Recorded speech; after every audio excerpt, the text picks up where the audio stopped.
राज्य शासनाने घोषित केल्या देशाच्या विकासासाठी चला विकास घेऊन पुढे चालू, देशाला आपल्या समृद्ध करू, देशाला आपल्या समृद्ध करू. नमस्कार. पुढे क्रमांक 7 आपला विषय म्हणते राजकीय पक्षांकडून घोषित करण्यात आलेल्या समूह योजना राज्याच्या विकासाला तारक आहे. अगदी बरोबरच, राज्याच्या विकासाला जर घडून न्यायचं असेल तर अशा विषयांचं अवलोकन होणं खूप गरजेचं आहे.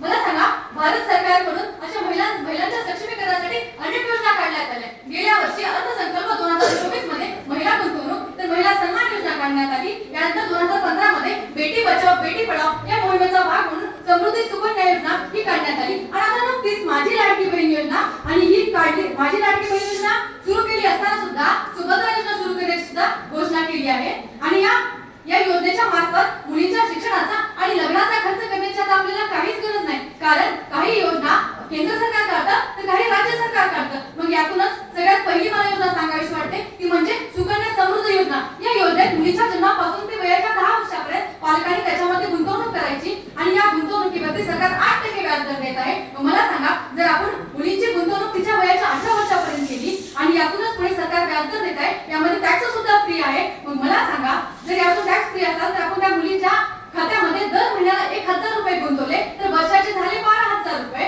आणि हे 12,000 जर त्या मुलीच्या 21 वयापर्यंत म्हणजेच तिच्या लग्नापर्यंत आपण जर काढण्याचं ठरवलं तर 5,38,767 रुपये आपल्याला मिळतील. आणि जर यामध्ये आपण जास्त गुंतवणूक केली तर आपल्याला जास्त रक्कम मिळेल.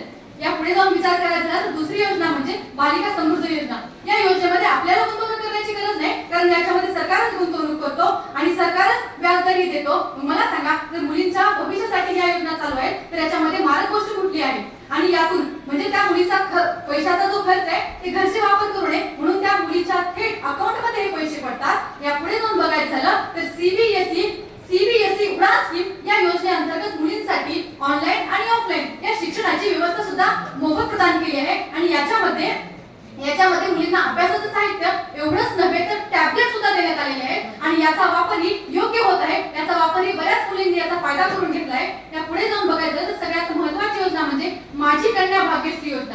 या योजनेअंतर्गत ही योजना महाराष्ट्र शासनाने चालवण्यात आलेली योजना आहे. आणि या योजनेअंतर्गत लाभार्थी मुलगी आणि तिची आई या दोघींचं संयुक्त खातं असणं गरजेचं आहे. आणि याच्यामध्ये 1 लाख रुपयाचा अपघात विमा दिला जातो आणि 5,000 रुपये ओव्हरड्राफ्ट दिला जातो. म्हणजे जर एका मुलीनंतर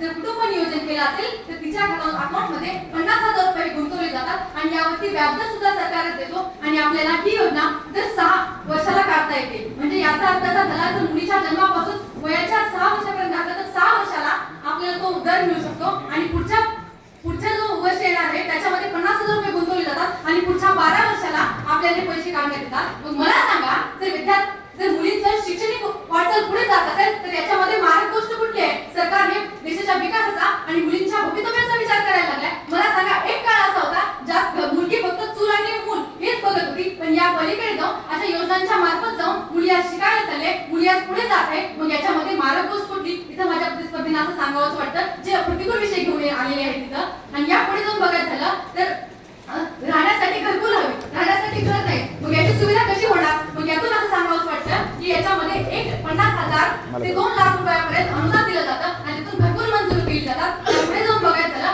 तर जे लोक आपली पोटाची उपजीविका भागवण्यासाठी शहरामध्ये जातात आणि तिथे त्यांचं घर नसतं, फक्त ते त्याच्या कंपनीच्या जोरावरती त्यांचं पोट भागवू शकतात. मग यातून त्यांचं घर कसं होणार? मग यासाठी सरकारने एक योजना काढली ती म्हणजे महाड लॉटरी योजना. आणि या योजनेअंतर्गत सरकारने त्यांना घर बांधून दिली, घरकुलं दिली. मग याचाच फायदा त्या शहरामध्ये उपजीविका भागवण्यासाठी गेलेल्या सर्व लोकांना झाला. मग या पुढे जाऊन जर बघायचं झालं तर परवा चाललेली योजना म्हणजे माझा लाडका भाऊ योजना. या योजनेअंतर्गत 10वी 12वी ग्रॅज्युएशन किंवा शिकून घरी बसलेल्या युवकांसाठी रोजगार नाहीये. मग याचा रोजगाराचा खर्च कसा होणार? मग सरकारने या योजनेमार्फत असा नियम काढला की जे युवक बेरोजगारपणे बसलेले आहेत त्यांच्यासाठी सरकारमध्ये जाऊन वेगवेगळ्या सरकारी विभागात त्यांना काम दिलं आणि योग्य ते मानधन देऊन त्यांचं बेरोजगारचं प्रमाण कमी करण्याचं हे बघितलं. या पुढे जाऊन सर्वांना माहित आहे की बघायचं झालं तर आज प्रत्येक जण आर्थिकदृष्ट्या कमकुवत दिसायला लागलाय. मग यातून कसं होणार? मग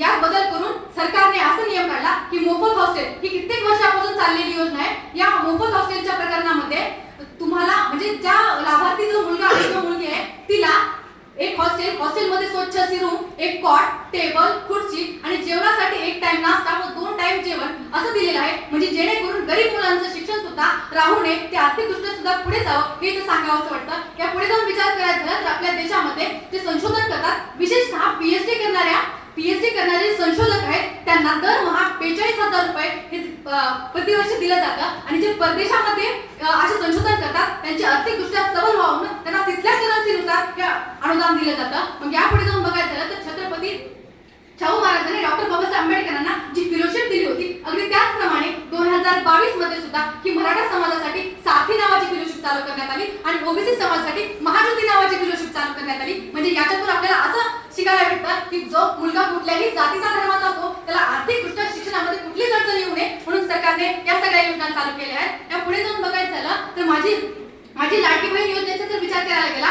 तर याच्यामध्ये महिलांना 1,500 रुपये दिले जातात आणि अशी घोषणा केली आहे की या पुढच्या महिन्यामध्ये येणारा हप्ता हा 21,000चा येईल. मग मला सांगा, यातून बऱ्याच बायकांनी आपलं स्वतःचा खर्च भागवलाय, आपल्या मुलाबाळांच्या शिक्षणाला खर्च लावलाय आणि ज्या गोष्टी त्यांना घरकामामध्ये कमी पडत होत्या त्या गोष्टी सुद्धा त्यांनी याच्यातून घेतल्याचा प्रयत्न केला आहे. मग यातून आपल्याला हे सगळं दिसायला लागतं. आणि या पुढे जाऊन बघायचं झालं तर एसटी मध्ये ज्यावेळेस आपण एसटीचा प्रवास करतो त्या अंतर्गत महिलांसाठी अर्धे तिकीट म्हणजे 60 वर्षाच्या पुढे गेले आहेत त्यांच्यासाठी मोफत केले आहे. याचा अर्थ असा होतो की आज तुम्ही सगळेजण सुद्धा त्या एसटीनेच प्रवास केला आहे आणि या एसटीने प्रवास करताना तुम्हालाही जाणवलं असेल की याच्यामध्ये आपल्याला अर्धे तिकीट करून याचा किती मोठा फायदा झालाय हे सगळ्यांनाच दिसून आलंय. आणि या पुढे जाऊन बघायचं झालं तर लेबर योजना जी आहे